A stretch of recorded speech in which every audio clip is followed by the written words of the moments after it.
الحمد لله رب العالمين نحمده ونستعينه ونستغفره ونؤمن به ونتوكل عليه ونعوذ بالله من شرور أنفسنا ومن سيئات أعمالنا من يهده الله فلا مضل له ومن يضلل فلا هادي له ونشهد أن لا إله إلا الله وحده لا شريك له ونشهد أن سيدنا نبينا مولانا محمدا عبده ورسوله أرسله بالحق بشيرا ونذيرا وداعيا إلى الله بإذنه وسراجا منيرا أما بعد فقد قال الله تعالى في القرآن العظيم والفرقان المجيد أعوذ بالله من الشيطان الرجيم بسم الله الرحمن الرحيم إن أول بيت وضع للناس الذي ببكة مباركا وهدى للعالمين صدق الله العظيم.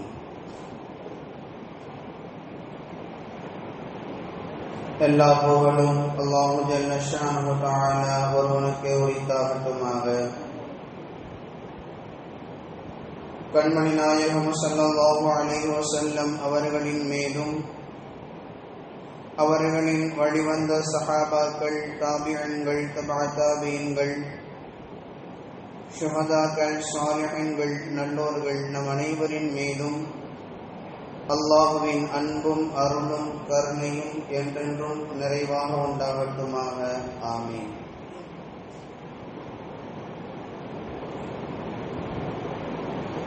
அல்லாஹுவின் பேரருளால் இஸ்லாமிய கடமைகளில் மிக முக்கியமான ஒரு கடமையாக இருக்கக்கூடிய ஹஜ் என்னும் அமலை நிறைவேற்ற உலகெங்கிலும் இருந்தும் இஸ்லாமியர்கள் புனித மக்கா நகரை நோக்கி சென்று கொண்டிருக்கக்கூடிய நேரம் இது. அல்லாஹ் இந்த மண்ணில் மிக சிறந்ததொரு ஊராக மக்காவை அல்லாஹ் தேர்ந்தெடுத்திருக்கிறார். அதற்கு இணையான உயர்வுகளை கொண்ட, சிறப்புகளை கொண்ட ஒரு ஊர் என்பது இந்த உலகத்தில் எதுவுமே இல்லை. அதற்கு நாம் இரண்டு காரணங்களை முன்வைக்க முடியும். ஏன் அல்லாஹ் மக்காவை சிறந்ததொரு ஊராக தேர்ந்தெடுத்து கொண்டான் என்பதற்கு இரண்டு காரணங்களை நாம் முன்வைக்கலாம். ஒன்று,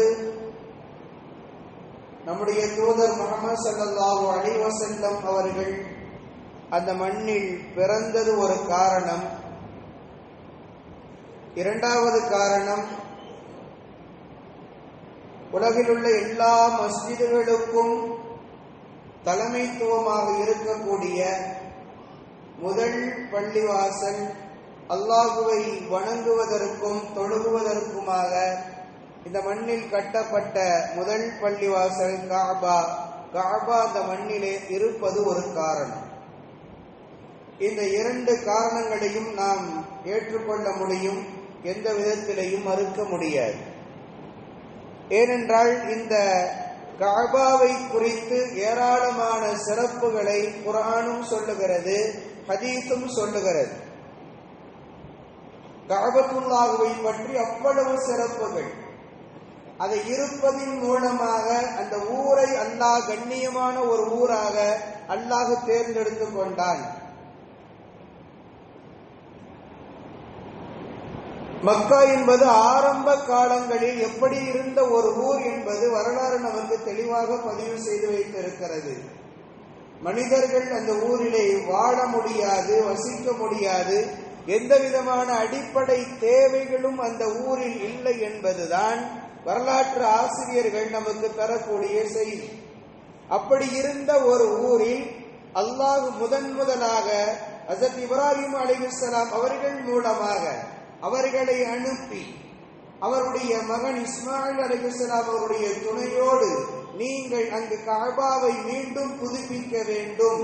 ஹஜ்ரத் நூஹ் அலைஹிஸ்ஸலாம் அவருடைய காலத்தில் ஏற்பட்ட வெள்ள பிரளயத்தில் அழிந்து போன, இடம் தெரியாமல் மறைந்து போன கஅபாவை நீங்கள் மீண்டும் புதுப்பிக்க வேண்டும் என்று அடையாளம் காண்பிக்கப்பட்டு அந்த இடத்தில் ஹஜ்ரத் இப்ராஹிம் அலைஹிஸ்ஸலாம் அவர்களும் இஸ்மாயில் அலைஹிஸ்ஸலாம் அவர்களும் கஅபத்துல்லாஹ்வை கட்டி முடித்தார்கள். கட்டி முடிக்கக்கூடிய காலத்தில் அந்த ஊரிலே எந்த தண்ணீருக்கான வழிகள் கூட இல்லாத ஒரு இடம், ஒரு ஊர். ஹஜ்ரத் இப்ராஹிம் அலைஹிஸ்ஸலாம் அவர்கள் கேட்ட கேள்விகள் ஹதீஸுகளில் பதிவு செய்யப்பட்டு இருக்கிறது. அல்லாஹ் கஅபத்துல்லாஹ்வை கட்டி முடித்ததற்கு பின்னால் நீங்கள் கஅபாவின் மீது ஏறி நின்று கொண்டு உலக மக்கள் அனைவர்களுக்கும் நீங்கள் அழைப்பு கொடுங்கள். உலக மக்கள் இந்த கஅபாவை நோக்கி வர வேண்டும், நீங்கள் அழைப்பு கொடுங்கள் என்று அல்லாஹ் சொன்ன பொழுது இப்ராஹிம் அலைஹிஸ்ஸலாம் அவர்கள் கேட்டார்கள், என் குரலுக்கு பதில் சொல்லக்கூடியவர்கள் யாரும் இல்லை, என்னுடைய குரலுக்கு பதில் சொல்லக்கூடியவர்கள் யாரும் இல்லை. அங்கு இருப்பது நானும் என்னுடைய மகன் இஸ்மாயிலை தவிர வேறு எந்த மனிதர்களும் இல்லை. இருந்தாலும் நீ பதில் அழைக்க சொல்லுகிறாயே, நீங்கள் அழைப்புக்க வேண்டியது உங்களின் பொறுப்பு. அல்லாஹ் சொன்ன வார்த்தை உங்களின் கடமை, நீங்கள் அழைப்பு கொடுங்கள். உங்களின் சப்தத்தை உலகத்தில் இருக்கக்கூடிய எல்லா மனிதர்களினுடைய காதுகளிலேயும் கொண்டு போய் சேர்க்க வேண்டியது நம் பொறுப்பு என்று அல்லாஹ் சொன்னார். அறிஞர் பெருமக்கள் விளக்கம் சொல்லுவார்கள். ஹஜ்ரத் இப்ராஹிம் அலைஹிஸ்ஸலாம் அவர்கள் அழைத்த பொழுது அந்த அழைப்பை உலகத்தில் இருக்கக்கூடிய தாயின் கருவில் இருக்கும் குழந்தைகளும் கேட்டது, தந்தையின் முதுகந்தண்டில் இருக்கக்கூடிய குழந்தைகளும் கேட்டது. எல்லோருமே கேட்டார்கள். எல்லோரையுமே கேட்கும்படி அல்லாஹ் வைத்தான். இப்ராஹிம் அலைஹிஸ்ஸலாமுடைய அழைப்பை கேட்டு யார் லப்பைக் என்று சொன்னார்களோ அவர்களுக்குத்தான் அல்லாஹ் கஅபாவை பார்க்கும் பாக்கியத்தை, ஹஜ் செய்யக்கூடிய பாக்கியத்தை அல்லாஹ் தருகிறான். இப்ராஹிம் அலைஹிஸ்ஸலாமுடைய அழைப்பை எந்த குழந்தைகள் கேட்டதோ, எந்த மண்ணில் வாழக்கூடிய எந்த மனிதர்கள் கேட்டு லப்பைக் என்று சொன்னார்களோ அவர்களுக்குத்தான் அல்லாஹ் ஹஜ் செய்யக்கூடிய பாக்கியத்தை தருகிறான். இன்று வரை அவர்களுக்கு மட்டும்தான் அந்த பாக்கியம் கிடைக்கிறது.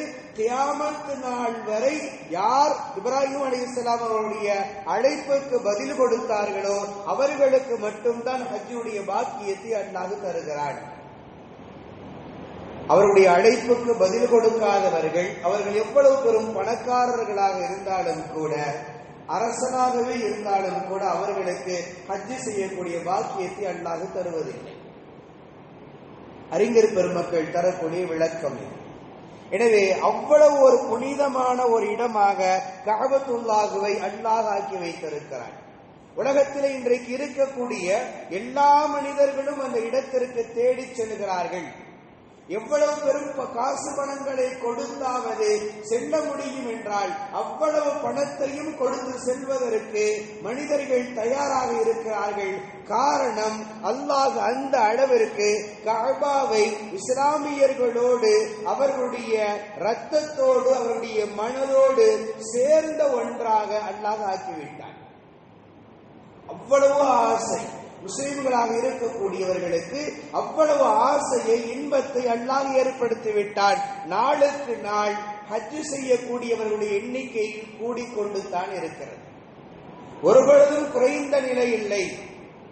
எப்படிப்பட்ட கஅபா, ஒரு நேரம் இப்ராஹிம் அலைஹிஸ்ஸலாம் இஸ்மாயில் அலைஹிஸ்ஸலாம் மட்டுமே இருந்த அந்த இடத்திற்கு இன்றைக்கு லட்சக்கணக்கான மக்கள் சென்று குவிகிறார்கள். அப்படிப்பட்ட ஒரு நிலையை அல்லாஹ் கஅபாவுக்கு ஏற்படுத்தி இருக்கிறான் என்றால் அதற்கு அடிப்படை காரணம் திருக்குர்ஆன் சொல்லுகிறது. உலகத்திலே அல்லாஹ்வை வணங்குவதற்காக வேண்டி கட்டப்பட்ட முதல் இடம் கஅபா. கஅபாவைத்தான் அல்லாஹ் கட்டினான். இன்ன அவ்வள பைத்தின் உதுஅ லின்னாஸ் அல்லதி பிபக்கத முபாரக வ ஹுதல் லில் ஆலமீன். மனிதர்கள் அல்லாஹ்வை வணங்குவதற்காக வேண்டி இந்த மண்ணில் கட்டப்பட்ட முதல் வீடு மக்காவிலே இருக்கக்கூடிய கஅபா. குர்ஆன் சொல்லுகிறது. அதற்கு பிறகுதான் மற்ற எல்லா மஸ்ஜிதுகளும் மற்ற எல்லாம். முதலாக அல்லாஹ் அதை கட்டி காண்பித்து அதற்கு அழைப்பையும் கொடுக்க வைத்து இன்றைக்கு உலகத்தில் இருக்கக்கூடிய எல்லா மனிதர்களையும் அங்கு வரக்கூடிய ஒரு நிலையை அல்லாஹ் ஏற்படுத்தி விட்டான். கஅபாவினுடைய சிறப்புகள் என்ன தெரியுமா? கஅபாவை பார்த்ததும் கேட்கக்கூடிய துஆ இன்று வரை கபூலாகும். கஅபாவை சென்று ஒரு மனிதர் பார்க்கிறார், பார்த்ததும் அவர் கேட்கக்கூடிய துஆவை அல்லாஹ் ஏற்றுக்கொள்கிறான். அதற்கு அடிப்படையான மிக தெளிவான ஆதாரம் நமக்கு என்னவென்றால், இப்ராஹிம் அலைஹிஸ்ஸலாம் அவர்கள் கஅபத்துல்லாஹை கட்டி முடித்ததற்கு பின்னால் அவர்கள் என்னவெல்லாம் கேட்டார்களோ அத்தனையும் அல்லாஹ் அந்த மண்ணிற்கு தந்து விட்டார். இப்ராஹிம் அலைஹிஸ்ஸலாம் கேட்ட அத்தனை துஆவையும் அல்லாஹ் தந்து விட்டான். அந்த ஊரை பாதுகாப்பான ஊராக இருக்க வேண்டும் என்று கேட்டார்கள். கஅபாவை சுற்றி இருக்கக்கூடிய ஹரமினுடைய பகுதிகள் ரத்தம் ஓட்டப்படாமல், ரத்தம் சிந்தப்படாமல் எல்லா உயிர்களுக்கும் பாதுகாப்பாக இருக்க வேண்டும் என்று கேட்டார்கள். அல்லாஹ் அந்த நகரத்தை, அந்த பகுதிகளை கண்ணியமான ஊராக, கண்ணியமான பகுதிகளாக அல்லாஹ் ஆக்கிவிட்டார். அந்த மண்ணில் இருக்கும் பொழுது, ஹரமினுடைய பகுதியில் இருக்கும் பொழுது எந்த ஒரு உயிரையும் கொள்வதற்கு நமக்கு அனுமதி இல்லை.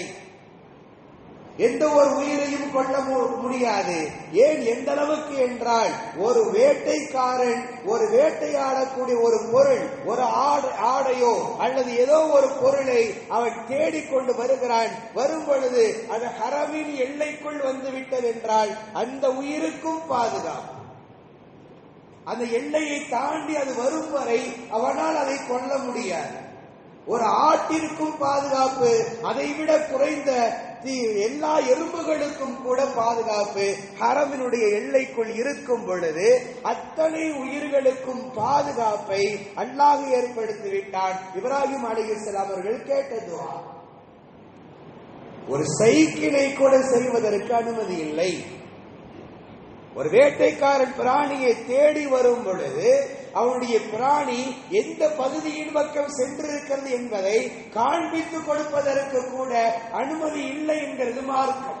அந்த அளவிற்கு ஹரமினுடைய எல்லைகளை அல்லாஹ் பாதுகாப்பாக ஆக்கி வைத்திருக்கிறான் என்றால், இப்ராஹிம் அலைஹிஸ்ஸலாம் அவர்கள் கேட்டார்கள், இந்த பகுதிகளை பாதுகாப்பானதாக ஆக்கிக் கொள்ளும். அதே போன்று இப்ராஹிம் அலைஹிஸ்ஸலாம் அவர்கள் கேட்டார்கள், அந்த நகரத்துக்கான ரிஸ்கை கேட்டார்கள். அந்த நகரத்துக்கான ரிஸ்கை கேட்டார்கள். அன்றைக்கு எந்த உணவும் இல்லை, குடிப்பதற்கு தண்ணீரும் கூட இல்லாத ஒரு நிலை. கேட்டார்கள் இப்ராஹிம் அலைஹிஸ்ஸலாம், ரிஸ்கிலே பரக்கத்தை கேட்டார்கள். அல்லாஹ் கொட்டி கொடுக்கிறான். இன்று வரை மக்காவில் எந்த ஒரு பொருள் இல்லை என்கிற நிலை இல்லை. எந்த ஒரு பொருளும் கிடைக்காது, மக்காவில் கிடைக்காது என்கிற நிலை இல்லை. எந்த அளவிற்கு சொல்லுகிறார்கள் என்றால், இன்றைய சூழ்நிலையில், இன்றைக்கு நவீனங்கள் வளர்ந்துவிட்ட இந்த சூழ்நிலையில் எந்த அளவுக்கு சொல்லுகிறார்கள் என்றால், செல்போன் டவர்கள்ல கூட பாதிப்புகள் ஏற்படுவது இல்லை. லட்சக்கணக்கான மக்கள் அங்கு ஹரமிலே ஒன்று கூடுகிறார்கள், ஹாஜிகள் ஒன்று கூடுகிறார்கள். ஆனால் செல்போன் டவர்கள்ல கூட பிரச்சனைகள் இல்லாத அளவிற்கு அத்தனை பாதுகாப்புகள் அங்கு நடக்கிறது. உணவுகளை கடந்து எல்லா விதமான பாதுகாப்பையும் அல்லாஹ் அந்த பகுதியிலே ஏற்படுத்தி வைத்திருக்கிறான். இப்ராஹிம் அலைஹிஸ்ஸலாம் அவர்கள் கேட்ட துஆ. அவர்கள் என்னவெல்லாம் கேட்டார்களோ, கஅபாவை கட்டி முடித்த கரத்தோடு அத்தனையும் அல்லாஹ் கொட்டி கொடுத்தான். அதனால் தான் அறிஞர் பெருமக்கள் நமக்கு சொல்லுகிறார்கள், நீங்கள் கஅபாவை பார்க்கும் பொழுது முதலில் கேட்கக்கூடிய துஆக்களை அல்லாஹ் கபூலாக்குகிறான். எனவே கஅபாவை பார்த்ததும் துஆ செய்ய வேண்டும். ஹாஜிகளுக்கு சொல்லித் தரப்படுகிறது. நீங்கள் ஹஜ்ஜுக்கு செல்லும் பொழுது, தவாஃபுக்கு போகும் பொழுது கஅபாவை பார்த்ததும் துஆ செய்து விடுங்கள். கரமேந்தி விடுங்கள், கையேந்தி துஆ செய்யுங்கள். கேட்பதை அல்லாஹ் தருகிறான். கஅபாவுக்கு மட்டுமே இருக்கக்கூடிய தனி சிறப்பு. உலகத்தில் மற்ற எந்த இடத்திற்கும் அந்த சிறப்புகள் கிடையாது. எல்லா மஸ்ஜிதுகளுக்கும் தாயிடமாக கஅபா இருக்கிறது. இருந்தாலும் அதனுடைய சிறப்பு என்பது வேறு, மற்ற மஸ்ஜிதுகளுடைய சிறப்பு என்பது வேறு. கஅபாவை சுற்றுவதற்கு அனுமதிக்கப்பட்டிருக்கிறது. அதுவும் நன்மைக்குரிய காரியம். மற்ற மஸ்ஜிதுகளை சுற்ற முடியாது. கஅபாவில் இருக்கக்கூடிய ஹஜருல் அஸ்வத் கல்லை முத்தமிடுவதற்கு மார்க்கம் அனுமதிக்கிறது. மற்ற மஸ்ஜிதுகளில் இருக்கக்கூடிய கல்லை நாம் முத்தமிட முடியாது. அதை கண்ணியமாக நாம் கருதவும் முடியாது. கஅபாவினுடைய திரைகளை பிடித்துக் கொண்டு துஆ செய்வதற்கு அனுமதி இருக்கிறது. ஆனால் மற்ற மஸ்ஜிதுகளுடைய சுவர்களை பிடித்துக் கொண்டு துஆ செய்வதற்கு இங்கு அனுமதி இல்லை. கஅபாவுக்கு மட்டுமே இருக்கக்கூடிய ஏராளமான தனிச்சிறப்புகள். ரசூல் ஸல்லல்லாஹு அலைஹி வஸல்லம் அவர்கள் அதனால் தான் ஆசைப்பட்டார்கள். எப்படி ஆசைப்பட்டார்கள் என்றால், மக்கா வெற்றி கொள்ளப்பட வேண்டும். ஆனால் அவர்களுடைய எண்ணம் எப்படி இருந்தது என்றால், சுமூகமான முறையில் வெற்றி கொள்ளப்பட வேண்டும்.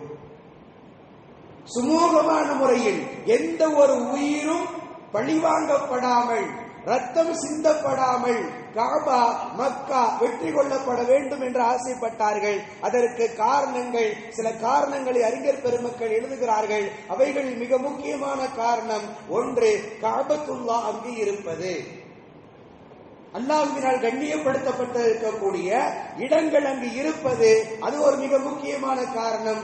இரண்டாவது, தான் பிறந்த ஊர், தன்னுடைய சொந்த பந்தங்கள் இருக்கக்கூடிய ஊர். எனவே அந்த ஊருக்குள் ரத்தம் சிந்தப்பட்டு அந்த நகரம் கைப்பற்றப்பட்டது என்றால் அது ஒரு தவறான வழிகாட்டுதலாக இருந்துவிடும் என்பதனால் ரசூல் ஸல்லல்லாஹு அலைஹி வஸல்லம் அவர்கள் எப்படி கஅபாவையும் மக்கா நகரும் தன்னுடைய கைவசம் வர வேண்டும் என்று ஆசைப்பட்டார்கள் என்றால், எந்த விதமான சண்டை சச்சரவுகளும் இல்லாமல் கஅபா வெற்றி கொள்ளப்பட வேண்டும் என்று ஆசைப்பட்டார்கள். அப்படித்தான் நடந்தது. ஹுதைபியாவினுடைய உடன்படிக்கை ரசூல் ஸல்லல்லாஹு அலைஹி வஸல்லம் அவர்கள் ஏற்றுக்கொண்டதற்கான காரணம் அதுதான். மற்ற சஹாபாக்கள், ஹஜ்ரத் உமர் ரலியல்லாஹு அன்ஹு அவர்கள் உட்பட பல சஹாபாக்கள் ஹுதைபியாவினுடைய உடன்படிக்கையை ஏற்றுக்கொள்ள மறுத்து மக்காவின் மீது போர் தொடுக்கலாம் என்றார்கள். நாம் போர் செய்வோம் என்று சொன்ன பொழுது ரசூல் ஸல்லல்லாஹு அலைஹி வஸல்லம் அவர்கள் அதற்கான அனுமதியை கொடுக்கவில்லை. ரசூலுல்லாஹ் மௌனம் காத்தார்கள். அந்த ஹுதைபியாவுடைய உடன்படிக்கையை ஏற்றுக்கொண்டார்கள். அதற்கு பிறகுதான் கஅபா வெற்றி கொள்ளப்படுகிறது. ஹிஜ்ரி 8 ரசூல் ஸல்லல்லாஹு அலைஹி வஸல்லம் அவருடைய கரத்திற்கு எந்த விதமான சண்டைகளும் இல்லாமல், சச்சரவுகளும் இல்லாமல் மக்கா நகரம் ரசூலுல்லாஹ்வுடைய கைகளுக்கு வந்து சேர்ந்தது. ரசூல் ஸல்லல்லாஹு அலைஹி வஸல்லம் ஹிஜ்ரி 8 மக்காவிற்குள் உள்ளே நுழைந்தார்கள். எந்த நிலையில் ரசூலுல்லாஹ் அதனால் தான் உள்ளே சென்றதற்கு பின்னால் அது ஒரு புனிதமான ஒரு இடம் என்பதனால் தான் யாரையும் பழிவாங்க, எந்த ஒரு உயிரையும் அங்கு சிந்துவதற்கு ரசூலுல்லாஹ் அனுமதி கொடுக்கவே இல்லை. எல்லோருக்கும் பொது மன்னிப்பை கொடுத்தார்கள். காரணம், மக்கா புனிதமான நகரம். அதன் மீது இரத்தக்கடை படிந்த ஒரு வரலாறு வந்துவிடக் கூடாது என்பதனால் ரசூல் ஸல்லல்லாஹு அலைஹி வஸல்லம் அவர்கள் அந்த நகரத்தினுடைய கண்ணியத்தை பாதுகாத்தார்கள். யாரையும் பழி வாங்காமல் ரசூல் ஸல்லல்லாஹு அலைஹி வஸல்லம் அவர்கள் எல்லோருக்குமான மன்னிப்பை வழங்கினார்கள்.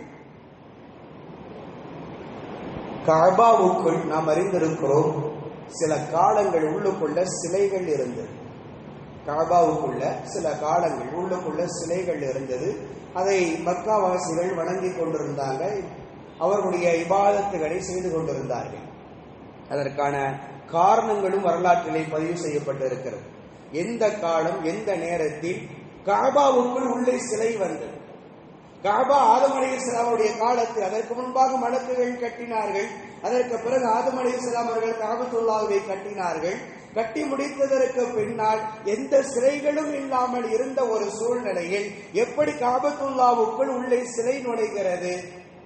ரசூல் ஸல்லல்லாஹு அலைஹி வஸல்லமுடைய காலத்திற்கு முன்னால் முதலாக நாம் அறிந்த வகையில் நம்முடைய வரலாற்றின் அடிப்படையில் இப்ராஹிம் அலைஹிஸ்ஸலாம் அவர்கள் கஅபத்துல்லாஹ்வை கட்டி முடித்தார்கள். அதற்கு பிறகு ஹாஜரா அலைஹிஸ்ஸலாம் அவர்களும் இஸ்மாயில் அலைஹிஸ்ஸலாம் அவர்களும் அங்கேயே மக்காவிலேயே நீண்ட காலம் அங்கே வாழ்ந்தார்கள்.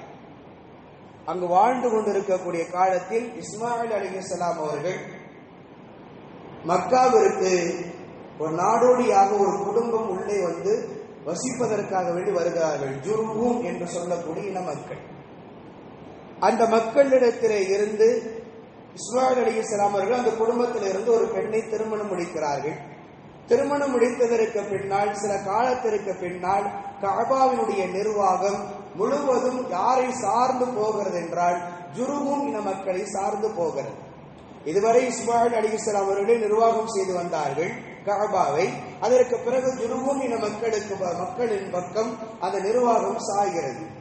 நீண்ட காலம் ஜுருஹும் இன மக்கள் கஅபாவை நிர்வாகம் செய்து கொண்டு வருகிறார்கள். வரும் பொழுது பனு குஸாஆ என்று சொல்லக்கூடிய ஒரு குடும்பத்தார்கள், அவர்கள் மக்காவின் மீது பொறாமை கொண்டு அதை எப்படியாவது வெற்றி கொள்ள வேண்டும் என்கிற ஆசையில் அன்றைய காலத்தில் இருந்தே, அன்றைய காலம் என்பதல்ல, ஆதம் அலைஹிஸ்ஸலாமுடைய காலம் முதற்கொண்டு உலகத்தில் இருக்கக்கூடிய எல்லா மக்களும், அவர்கள் எந்த சமுதாயம் சார்ந்தவர்களாக இருந்தாலும் சரி, முஸ்லிம்கள் மட்டுமல்ல, கிறிஸ்தவர்களாக இருக்கலாம், யூதர்களாக இருக்கலாம், மற்ற நெருப்பு வணங்கிகளாக இருக்கலாம், எந்த மக்களாக இருந்தாலும் எல்லோரின் பார்வையிலும் கஅபா சிறப்புக்குரிய ஒரு இடம். எல்லோருடைய பார்வையிலேயுமே கஅபாவை ஒரு சிறப்பான ஒரு இடமாக பார்த்தார்கள், புனிதமான ஒரு இடமாக பார்த்தார்கள். அதனால்தான் அந்த பனு குஸாஆ என்று சொல்லக்கூடிய அந்த போர்த்திரத்தார்கள் தங்களுக்கு அந்த அதிகாரம் வேண்டும் என்று சொல்லி மக்காவின் மீது போர் கொடுத்து அதை தங்களுடைய கட்டுப்பாட்டுக்குள்ள கொண்டு வந்தார்கள். இப்பொழுது பனு குஸாஆ என்று சொல்லக்கூடிய இந்த குடும்பத்தார்களே கஅபாவை நிர்வகிக்கக்கூடிய ஒரு நிலை ஏற்பட்டது. இவர்கள் மிக மோசமான மனிதர்களாக இருந்தாங்க. இவர்கள் வெளியில இருந்து உள்ளுக்குள் வந்தவர்கள் மிக மோசமான மனிதர்களாக இருந்தார்கள். இவர்களின் தலைவனாக அம்ர் இப்னு லுகை என்று சொல்லக்கூடியவன் இருந்தான். இவனுக்கு ஒரு நாள் கடுமையான காய்ச்சல் ஏற்பட்டது.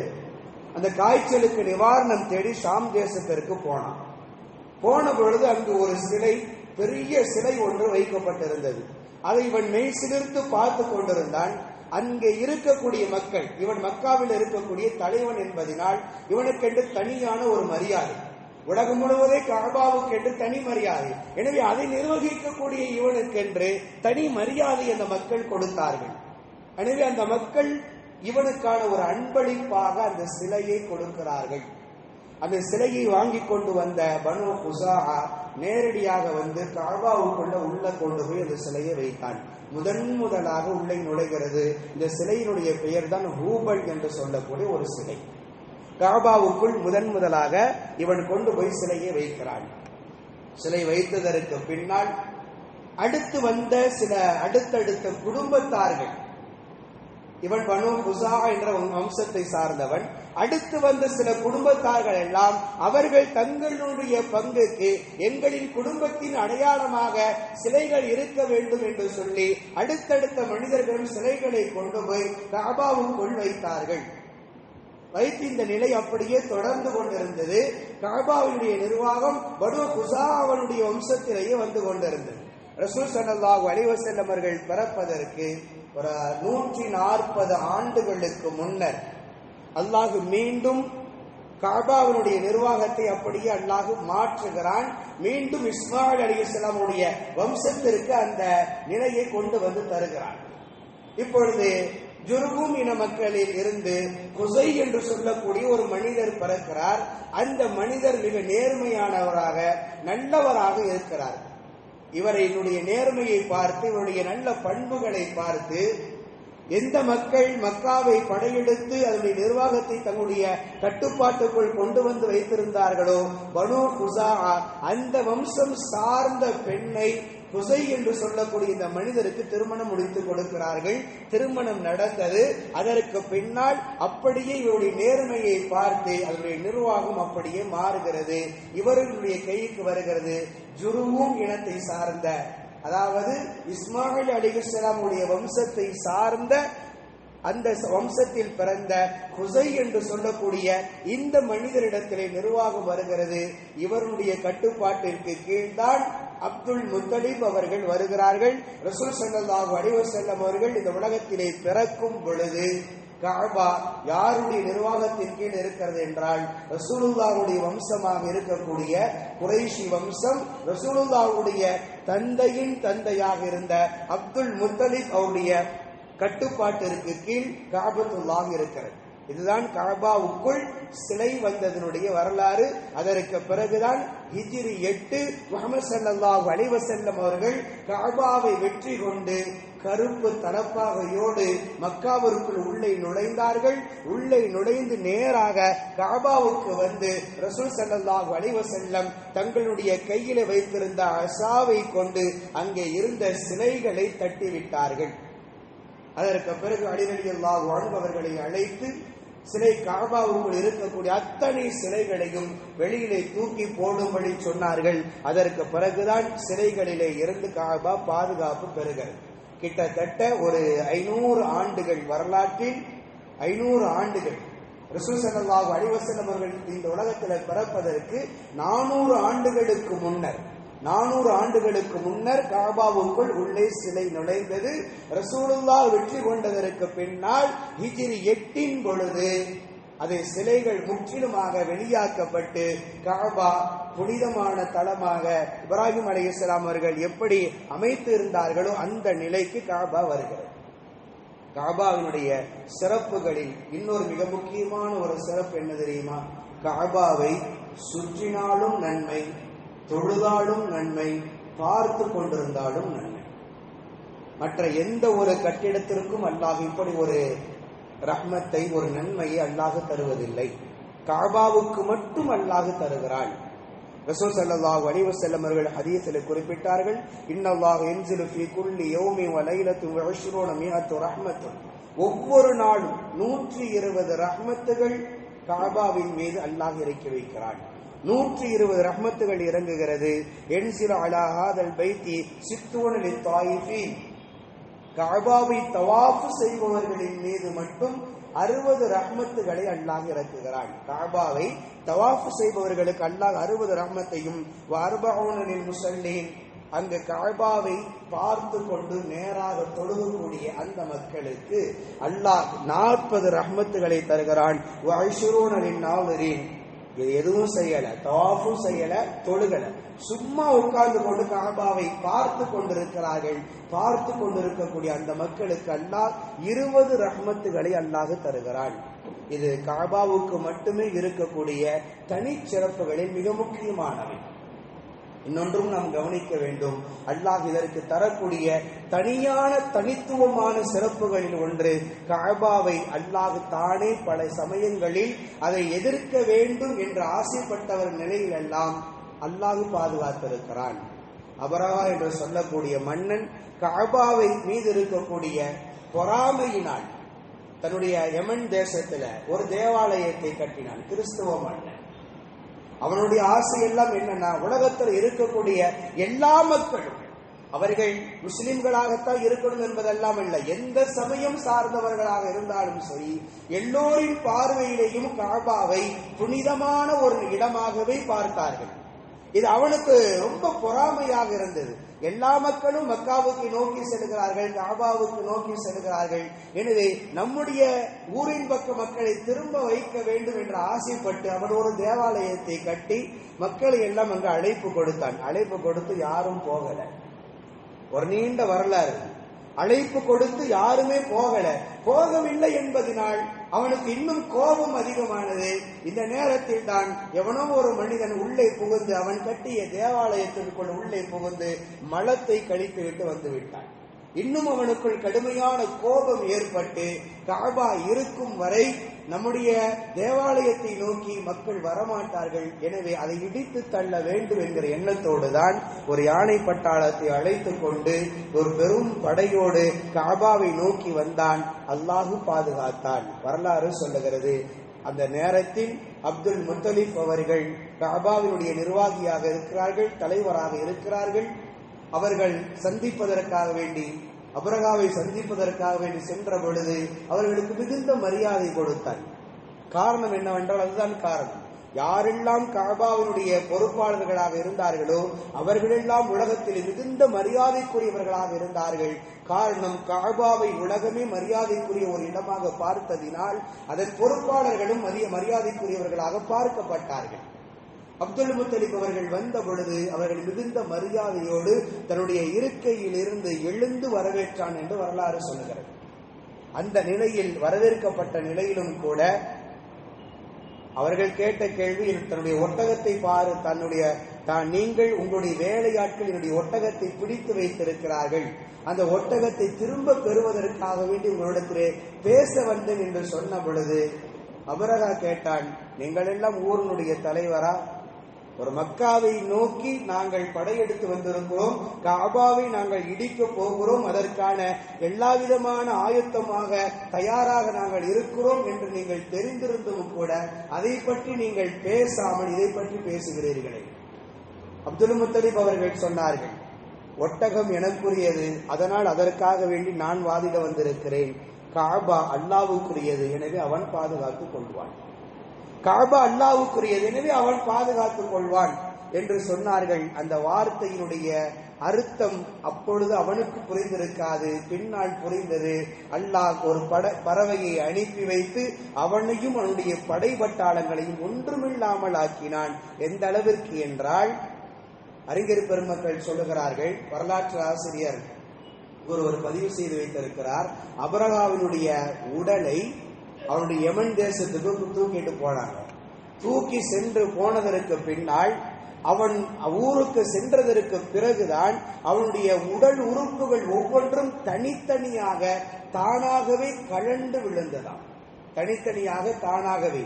அவன் சொன்ன வார்த்தை, காபாவை ஒவ்வொரு செங்கலாக நான் பிரித்து விடுவேன் என்று சபதம் ஏற்று வந்தான். அவன் வரும் பொழுது காபாவினுடைய ஒவ்வொரு கல்லையும் தனித்தனியாக நான் பிரித்து விடுவேன், அந்த அளவுக்கு நான் அதை ஒன்றுமில்லாமல் ஆக்கிவிடுவேன் என்கிற முடிவோடு வந்த அபரகாவிற்கு அல்லாஹ் கொடுத்த மிகப்பெரிய தண்டனை, அவனுடைய ஒவ்வொரு உடல் உறுப்புகளையும் தனித்தனியாக பிரித்து விட்டான். அந்த நிலைக்கு அவன் ஆளானான், அவனுடைய மரணம் இருந்தது என்று வரலாற்று ஆசிரியர்கள் குறிப்பிடுகிறார்கள்.